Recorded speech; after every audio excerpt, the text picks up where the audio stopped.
Hey everyone, it's Anna with PNW Blanks and Sublimation with another Tutorial Tuesday. We are at 358 degrees and then 360 degrees printing temperature and then 30 seconds. And we're going to be pressing these glass cans. So we want to loosen up our adjustment bolts. And it's really important when you do this that if you are doing it one at a time, like this, that you rotate back and forth, because there's only going to be so far that you can loosen one up without loosening up the other, without creating some stress and possibly stripping your bolts. So the best way to do it is do both at a time. And it takes a little bit of time, and I'll show you how I measure my pressure. And usually you want to do this when it's off. You want to measure the pressure when it's off because you don't want to actually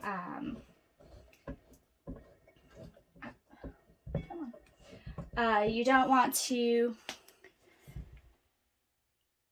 to heat up your cup before you're pressing it. So actually what I might do is I'm just going to go ahead and turn this off while we loosen it up and test the pressure. So let's see where we're at here. I'm just going to stick that in there and see where we're at. I'd say that's probably pretty good. There's barely any, you can see I can easily open and close it. And when it's closed, there's barely any basically like formation of the attachment. Like it's just starting to curve around. That's where you want it. So you don't want it super duper tight and you don't want it too loose. You don't want to be able to, pull it out, and it's hot in here, but you don't want to be able to maneuver it while the press is closed. So you don't want it to be so loose that happens, but you don't want it to be super tight that you risk breaking your glass. So we're going to go ahead and take this out and turn our press back on. Shouldn't take too long for it to heat back up since it was already at that temperature. So we will be back when it's ready. In the meantime, I'm going to go ahead and wrap my cans, and we are pressing 2 of them at the same time. Okay, our press is heated back up, and we've wrapped our glass cans just using 3 pieces of tape, and you want to make sure that that transfer is super flush and tight against that glass. So that's nice and tight. Same with our second one. And what we're going to do is we're going to put them both in on opposite ends, facing away from each other. And then see how there's that gap in the middle? You want to make sure that they're not touching. You want to make sure there's a gap. That way, and you also want to make sure that they're kind of even in there and that there's a gap. That's just a precautionary measure. Nobody taught me that, but I feel like if the 2 glasses were touching each other, then I don't know, maybe it increases the risk of breaking or shattering against each other. I'm not sure, but that's just what I do. So you can do 2 at a time because the attachment is long enough. Our 12-inch attachment is the longest attachment on the market, only with the PNW Deluxe Sublimation Press. And you can see we still have a little bit of room from our transfer to the edge of the attachment on both sides. So we're good. You can also see that my temperature has already started counting down, even though I haven't closed it yet, because the glass is so cold. That's why. So you're introducing a cold object into a hot heating element, and now you'll see once I closed it, it's starting to raise that temperature back up because both of the glasses and the heating element are now raising in temperature together to produce that even heating result. So once it gets back up to 358, which is our target or resting temperature, you'll see that it actually continues to go above to 360, which is our printing temperature. So right now it's not able to, until it hits that 350 degrees, which is the sublimation temperature, the temperature that basically the sublimation ink turns from a solid into a gas, and then the pores of your sublimation coating on your glasses open up and accept that ink inside of into the pores, and that's what permanently dyes your cups. So you can see we're still rising up here, 352. It's going to get to 358. It's going to go past that 358 to 360, because as you can see, we put it at 360 for the printing temperature. Once it reaches that 360, it's going to start counting down. So I'll show you that in just a second. So you'll see it's at, well, now it's at 359. I didn't hit go quick enough, but basically it got to that 358, went up to 359, and then as soon as it reaches that 360 degrees, then it's going to start counting down. And we only need 30 seconds because, see how it's starting to count down there? So we only need 30 seconds because we're also going to rotate it and do the same process again. So as soon as we get to like 2 seconds, I'll show you what happens next. And you'll see that it counts up a couple, it might do like 1 or 2 degrees. That's totally normal for it to go beyond that 360. And actually it doesn't look like I'm going to need to pause because it's almost done. Make sure you have your heat glove. That's the only time that it'll beep, is when it's done. And we're going to go ahead and rotate them 180 degrees on both sides. And if I had 2 heat gloves instead of losing them all the time, then I would have been able to do both at once, but I don't know where my second one is. So you see we still have that gap in between. They look pretty even on both sides. Now what we're going to do is we're going to wait for this to get to 358, our resting temperature, and then close it again. We don't want to rotate it and then automatically close it, because then it'll automatically start counting down.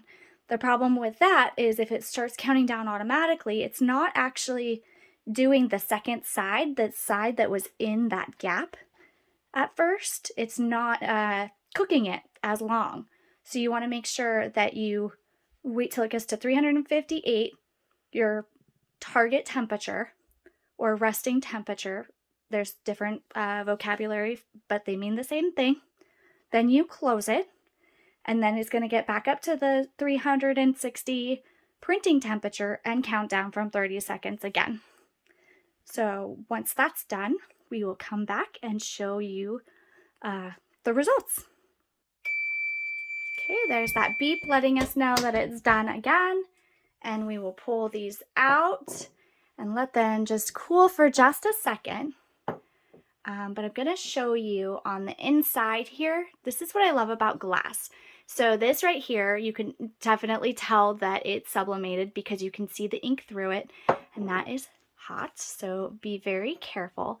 But not only that, inside the glass, that's how you can tell. Sorry, it's hot. That's how you can tell that it's done. See how you can see all that black, bold color in there? So you know that it actually sublimated. And I need to actually just put that down for just 1 second because that is really hot. Glass is going to maintain its temperature. So while you want to make sure that you basically get the transfer off as quickly as possible, you also want to make sure that you're being very careful and not holding it too long, or you have really good heat gloves.